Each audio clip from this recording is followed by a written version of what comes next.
we're making mistakes. We're fixing them as fast as we can. And what happens sometimes, though, is that some people lie. Some people used unpublished APIs and their apps get rejected. Some people submit an app that they say does one thing but really does something else.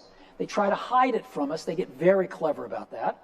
They try to hide it from us, and we find it, and we reject it, and they run to the press, and they tell the press the story about oppression, and it gets written up, and they get their 15 minutes of fame because they hope it will convince us to change our minds, which it never does, but they keep trying to do that. And it's unfortunate, but we take it in the chin, and that's part of what we do, and we don't run to the press and go, this guy's a son of a bitch liar. Welcome to Power Up. I am your host, Paul Chappell, and I am doing another update on the Fortnite Epic Games versus Apple saga. And what you just saw was, of course, Steve Jobs commenting on it himself. He came back from the grave. No, he didn't. He didn't. Actually, I saw this on The Loop, so shout out to The Loop for putting this clip up, and it pretty much is relevant because everything Steve Jobs says in that clip is pretty much what we see happening with this whole saga.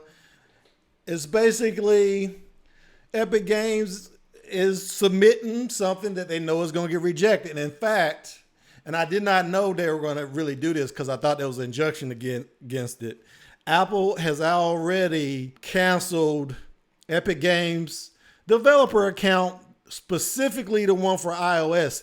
See, apparently they had two accounts. They had one account for their iOS games and they had another account for Unreal Engine. So basically the judge in this case didn't allow Apple to ban the developer account that deals with Unreal Engine, but they did go ahead and cancel the other one. What does that mean? Well, that means that if you own any of those Epic Games, like Epic Games, they put up a really popular game. One of the most popular games originally in the iOS store called Infinity Blade.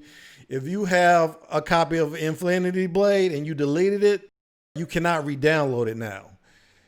So if you have a game from Epic Games, don't delete it because you won't be able to get it back at this point because Epic is being dumb. And I say they're being dumb because the judge in this case told Epic Games, look, you can go ahead and resubmit your app, Fortnite, back to the App Store and make the changes that Apple told you had to make. That won't have any effect on your case going forward. But Epic Games, they're being dumb about this. As you can see in this statement that Apple made, that Epic Games is still trying to submit this alternative payment method that circumvents the Apple payment system. We are disappointed that we have had to terminate the Epic Games account on the App Store. We have worked with the team at Epic Games for many years on their launches and releases. The court recommended that Epic comply with the App Store guidelines where their case moves forward, guidelines that they followed for the past decade until they created this situation. Epic has refused. Instead, they repeatedly submit Fortnite updates designed to violate the guidelines of the App Store. This is not fair to all the other developers on the App Store and is putting customers in the middle of their fight. We hope that we can work together again in the future, but unfortunately, that is not possible today. And it goes on to say the move does not affect an alternative account Epic uses to maintain the Unreal Engine. So there you have it. Hey, it's all on Epic Games at this point. Apple is playing hardball, just like Steve Jobs was playing hardball when he was CEO 9 years ago. I think he died 9 years ago. So I don't know what they're going to do. I don't know how much money is involved. It would be interesting to know exactly how much money they plan to lose by not cooperating. It has to be big. It has to be big. Because, yes, iOS is a monster. in the cell phone industry.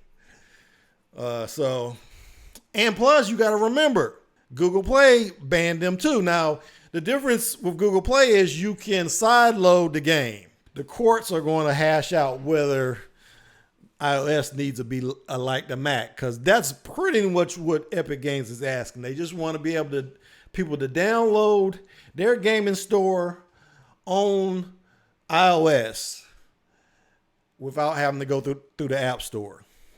Actually, I think they want you to go through the App Store. If I'm remembering that Twitter letter right, they want to be you to download their App Store through Apple's App Store, which again, if you remember my last video, it's the whole pharmacy analogy.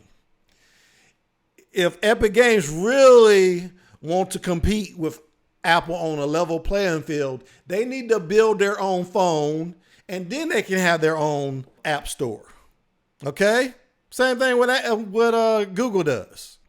Google has their own phone, and they have their own app stores because, multiple phones have Android on them. If Epic really wants to do what they want to do, they should create their own phone. I mean, they shouldn't be dependent on Apple to host their app store on their app store. That doesn't make any damn sense. But anyway, that's pretty much all I got to talk about today. I could go on and on about this issue, but I will update you as this story progresses. It's very interesting, and it's getting deeper and deeper and deeper, and it's going to be really fun to see what happens.